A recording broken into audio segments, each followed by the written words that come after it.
हरिपुर नाम के एक गांव में विक्रम और उसकी पत्नी नेहा रहा करते थे। एक दिन विक्रम काम से वापस घर आकर नेहा से कहता है, आज मैं बहुत ही ज्यादा थका हुआ हूँ। ऑफिस में तो आज बहुत ही ज्यादा काम था। आप बैठें, मैं अभी आपके लिए चाय बना कर आती हूँ। जल्दी बनाओ चाय, मेरा सर आज बहुत ही ज्यादा दुख रहा है। नेहा जल्दी से जाती है और विक्रम को चाय बनाकर देती है।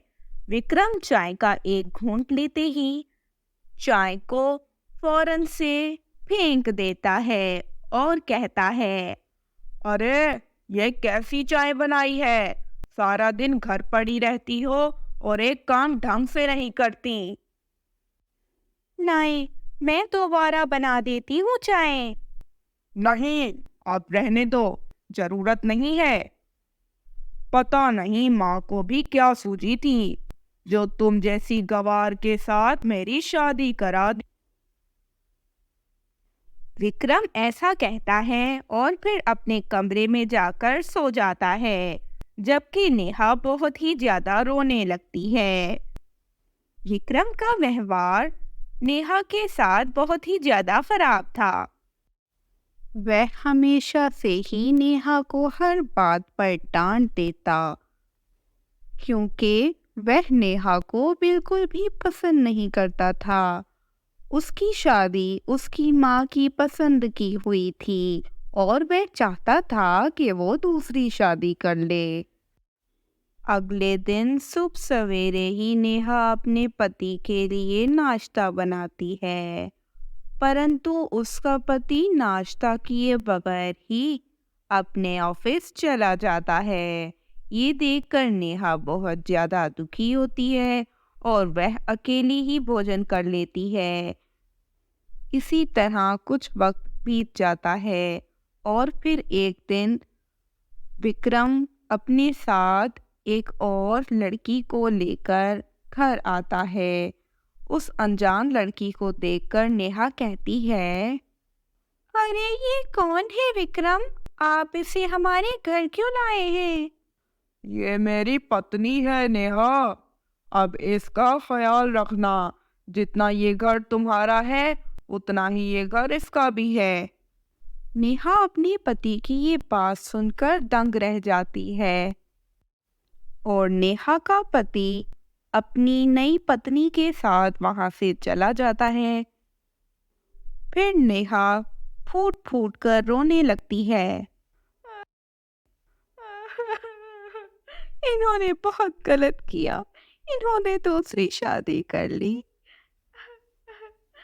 लेकिन मैं फिर भी निभाऊंगी। मैं इस तरह अपना घर बर्बाद नहीं करूंगी। एक दिन इन्हें अपनी गलती का एहसास हो जाएगा। नेहा रोती रहती है, परंतु अब वो क्या कर सकती थी।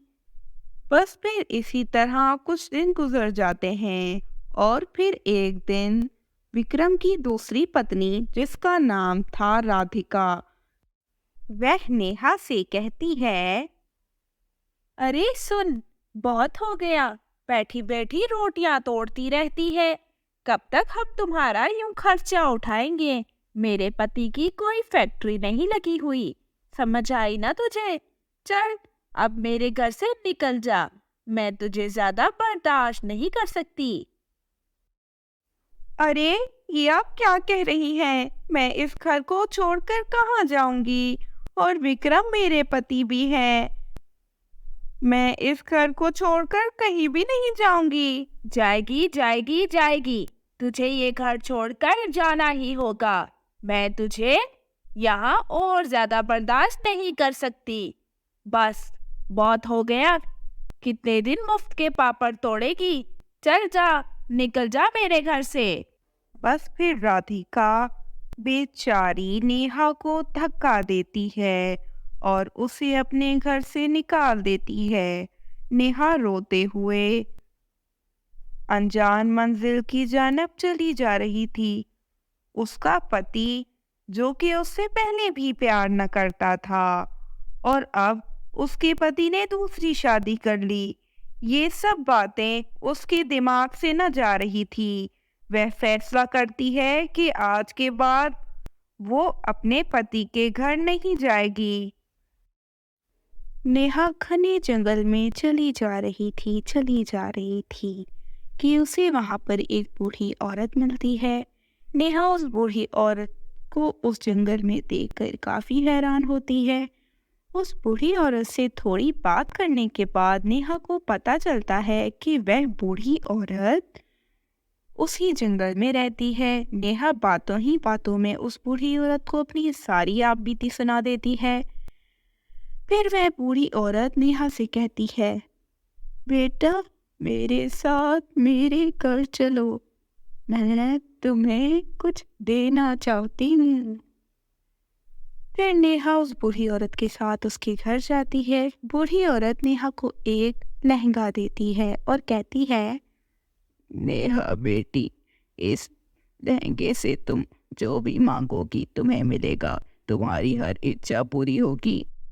अब नेहा वह लहंगा लेकर अपने गांव आ जाती है और उसे जिस भी चीज की जरूरत होती वो लहंगे से मांगती। अब तो उसने अपना बड़ा सा घर भी बना लिया था और वह अपनी जिंदगी खुशी खुशी गुजार रही थी।